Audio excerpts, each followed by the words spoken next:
আসসালামু আলাইকুম, আমি কিয়া রহমান আমার কুকিং চ্যানেল থেকে আপনাদের সাথে আবার একটা ব্লগ শেয়ার করছি। আশা করছি আপনাদের কাছে অনেক ভালো লাগবে। ঈদ আসার আগে আসলে ঈদ চলে আসছে, যে ব্যাপারটা আসলে সেটাই হচ্ছে আমার বাসায় চলতেছে। ঈদের পরে হচ্ছে 7 দিন থাকে ঈদ, আর আমার বাসায় চলতেছে ঈদের আগে 7 দিন ঈদ আর কি। আজকের দিনটা ছিল আসলে খুবই আরামদায়ক একটা দিন। ইফতার তৈরি যেহেতু করতে হবে না, যেদিন আসলে ইফতারি তৈরি না করতে হয় সেদিন আমার কাছে মনে হয় খুবই আরামদায়ক একটা দিন যাবে আজকে। কিন্তু আমার একমাত্র প্রাণের স্বামী, তার আসলে আমার এই আরাম একদমই সহ্য হলো না। সে আমার জন্য অনেকগুলা ডিম আর এই যে এখানে নিয়ে আসছে একটা তাজা হাঁস। আসলে হাঁস তো না, এটা হচ্ছে আমার জন্য একেবারে বাস, কারণ এখন এটা আমার একাই পরিষ্কার করতে হবে। তার যেহেতু আসলে আজকেও জবে যাইতে হবে, তাই আসলে সে আমাকে শুধু হাঁসটা জব করে দিয়ে যাইতেছিল। এমনিতে নর্মাল মাসের তুলনায় আসলে রোজার মাসে দেখা যায় কাজকর্ম অনেক বেশি থাকে, তার মধ্যে আসলে যে এরকম হাঁস ঠাস নিয়ে আসলে তখন আসলে অনেক বিরক্ত লাগে। এখানে হচ্ছে হাঁসের ডিম, এগুলো হচ্ছে একেবারে ফ্রেশ ছিল, ফার্মে থেকে যেহেতু নিয়ে আসছে।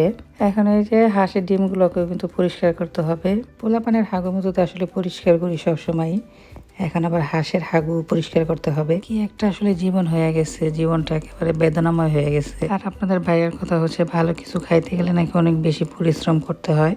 আর এইদিকে হচ্ছে এটাকে পরিষ্কার করবো, এটাকে একটু ভিজায় রাখলাম। ঘরের সবাই আসলে আমার হাতের রোলটা অনেক বেশি পছন্দ করে, তাই ইফতারির জন্য কিছু রোলও আসলে ভেজে নিছিলাম। টুকটাক সবকিছুই আসলে গুছাই নিতেছিলাম, কারণ ইফতারিরও আসলে সময় হয়ে যাইতেছিল। আমরা মহিলা মানুষ আসলে যতই বলি আজকে আসলে আরামের একটা দিন, কিন্তু আমাদের আসলে লাইফটাই কোনো আরাম নাই, প্রতিদিনই আসলে কাজ আছেই আছে। তো একটা ভাবির বাসায় থেকে আসলে আজকে ইফতার আসার কথা ছিল, তো সে আসলে ইফতার গুলা পাঠিয়ে দিছে। আর একেবারে অল্প কিছুদিন হয়েছে আসলে একটা বেবি হয়েছে, তার মধ্যে হচ্ছে সে এত এত রান্না করে আসলে পাঠাইছে। অনেক টাইপের আসলে খাবার রান্না করে পাঠাইছিল, আমি জানি না আসলে এত অল্প সময়ের মধ্যে কিভাবে এত কিছু রান্না করে পাঠাইছে। ধরনের খাবারগুলো আসলে অনেক বেশি মজা হয়েছিল, সবকিছুই আসলে খুব ভালো লাগছে খাইতে। দেখা যায় আসলে রোজার মাস আসলে মনে মনে চিন্তা করি যে না, এই মাসটা আসলে একটু কম কম খেয়ে ওয়েটটা আসলে কমাই ফেলবো, কিন্তু দেখা যায় আসলে রোজার মাসে অনেক বেশি পরিমাণে খাওয়া হয়, ওয়েট তো আরো বাইরে যায় মনে হয় আমার কাছে। তারপর আবার খেয়াল করে দেখবেন রোজার মাসে যে ভাজা পোড়া, তারপরে ছোলা মুড়ি মাখা আসলে যে মজাটা লাগে, অন্য সময় দেখা যায় কিন্তু এতটা বেশি মজা লাগে না। আমার কাছে আসলে মনে হয় রোজার মাসে আসলে খাবারের মধ্যে অন্যরকম একটা রহমত থাকে। এই রোজার মাসে আসলে দেখা গেছে আমরা অনেক বেশি পরিমাণে খাবার খাই, তারপরে আমরা অনেক সুস্থ থাকি। যাই হোক, সবাই মিলে হচ্ছে অনেক মজা করে ইফতার করলাম। কথাই তো আছে আসলে পরের বাড়ির পিঠা খাইতে পারি মিঠা,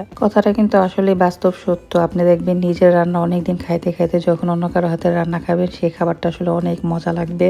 যাই হোক, সবাই মিলে হচ্ছে আজকের ইফতারটা শেষ করলাম। তারপর আপনাদের ভাই আবার আমাকে একটু কাজেও হেল্প করলো। যাই হোক, সবকিছু মিলে অনেক সুন্দর একটা দিন পার করলাম। হাঁস আনার কারণে আসলে মেয়েরা ঈদ ঈদ ফিল করতেছিল, তারা আসলে খুব খুশি হয়েছে হাঁসটা দেখে। সবকিছু মিলে হচ্ছে আলহামদুলিল্লাহ। এই তো ছিল আমাদের আজকের ভিডিও, যেটা আসলে আপনাদের সাথে শেয়ার করলাম। আশা করি ভালো লাগছে। আমাদের জন্য, আমার পরিবারের জন্য দোয়া করবেন।